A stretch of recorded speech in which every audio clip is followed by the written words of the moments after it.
नमस्कार दोस्तों, मैं हूं आपका दोस्त प्रदीप कुमार बांगड़े। आपका इस कार्यक्रम में स्वागत है, जिस कार्यक्रम का नाम है आपके अनुरोध पर। दोस्तों, आपके अनुरोध पर आज मैं आपको बताऊंगा महादेवी वर्मा की जीवन परिचय के बारे में बताऊंगा। यहाँ दोस्तों, अगर आप मेरे चैनल को पहली बार देख रहे हैं तो आपसे अनुरोध है कि आप इसे लाइक करें। वीडियो के नीचे एक रेड कलर का बटन है, उसे दबा के आप सब्सक्राइब करें। बाजू में एक बेल है, उसे भी दबाएं ताकि मैं जो भी वीडियो अपलोड करूं वो सबसे पहले आप तक पहुंचे। दोस्तों, अगर आप मेरे चैनल को पहले ही सब्सक्राइब कर चुके हैं तो मैं आपका दिल से शुक्रिया अदा करता हूं, धन्यवाद करता हूं, आपका अभिनंदन करता हूं कि आप मेरे चैनल को ध्यान से सुन रहे हैं, देख रहे हैं। वीडियो अच्छा लगे तो अपने दोस्तों में ज़रूर शेयर करें। हिंदी की जानी मानी कवित्री महादेवी वर्मा, इनका जन्म 26 मार्च 1907 और मृत्यु इनकी हुई थी 11 सितंबर 1987 यानी कि 1987। हिंदी की सर्वाधिक प्रतिभावान कवित्री में से है।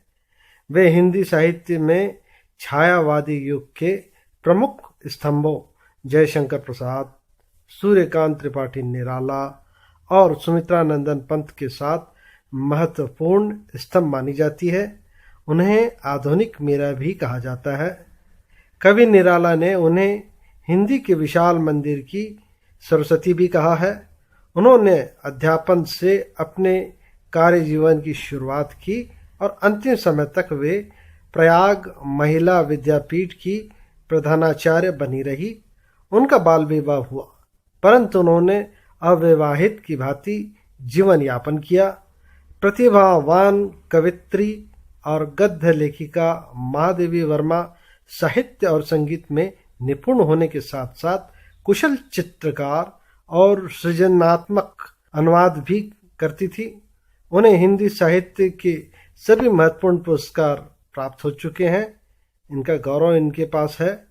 गत शताब्दी की सर्वाधिक लोकप्रिय महिला साहित्यकार के रूप में वे जीवन भर बनी रहीं। वे भारत की 50 सबसे यशस्वी महिलाओं में शामिल हैं। महादेवी वर्मा और सुभद्रा कुमारी चौहान के बीच बचपन से मित्रता थी।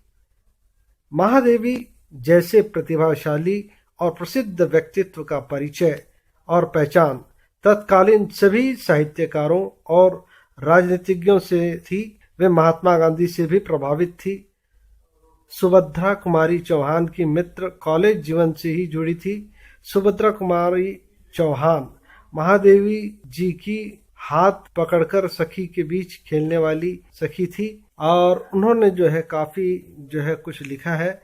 तो मैं अभी आपको बता देता हूं कि 1932 में इलाहाबाद विश्वविद्यालय से एमए करने के बाद से उन्होंने प्रसिद्धि का एक नया युग प्रारंभ किया।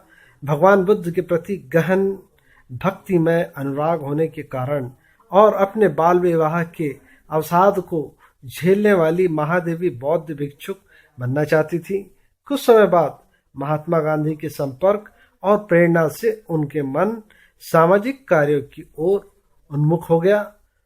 प्रयाग विश्वविद्यालय से संस्कृत साहित्य में एमए करने के बाद प्रयाग महिला विद्यापीठ की प्रधानाचार्य का पद संभाला और वहां निःशुल्क संपादन करने लगी। प्रयाग में ही उनकी भेंट रविंद्रनाथ ठाकुर से हुई और यहीं पर मीरा जयंती का शुभारंभ किया। कलकत्ता में जापानी कवि योन नागुची के स्वागत समारोह में भाग लिया और शांति निकेतन में गुरुदेव के दर्शन किए। यायावरी की इच्छा से बद्रीनाथ की पैदल यात्रा की और रामगढ़ नैनीताल में मीरा मंदिर नाम की कुटीर का निर्माण किया। एक अवसर ऐसा भी आया कि विश्ववाणी के बुद्ध अंक का संपादन किया गया। साहित्यकार संसद की स्थापना की। भारतीय रचनाकारों को आपस में जोड़ने के लिए अखिल भारतीय साहित्य सम्मेलन का आयोजन किया और राष्ट्रपति राजेंद्र प्रसाद से वाणी मंदिर का शिलान्यास करवाया। स्वाधीनता प्राप्ति के पश्चात इलाचंद्र जोशी और दिनकर जी के साथ दक्षिण की साहित्यिक यात्रा की। निराला की काव्य कृतियों से कविताएं लेकर साहित्यकार संसद द्वारा शीर्षक से काव्य संग्रह प्रकाशित किया। साहित्यकार संसद के मुख्य पत्र साहित्यकार का प्रकाशन और संपादन इला चंद्र जोशी के साथ किया। प्रयाग में नाट्य संस्था रंगवाणी की स्थापना की और उद्घाटन मराठी के प्रसिद्ध नाटककार मामा वरेरकर ने किया। इस अवसर पर भारतेंदु के जीवन पर आधारित नाटक का मंचन किया गया। अपने समय के सभी साहित्यकारों पर पथ के साथी में संस्मरण, रेखाचित्र, कहानी, निबंध, आलोचना सभी को घोलकर लेखन किया।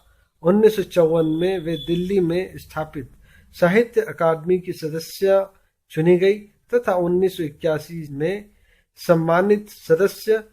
इस प्रकार महादेवी संपूर्ण कार्यकाल राष्ट्र और राष्ट्रभाषा की सेवा में समर्पित रहा। तो उम्मीद करता हूं दोस्तों मैंने आपको जो जानकारी दी वो आपको जरूर अच्छी लगी होगी। तो इसी के साथ अपने दोस्त प्रदीप कुमार बांगड़े को इस कार्यक्रम से जाने की इजाजत दीजिए।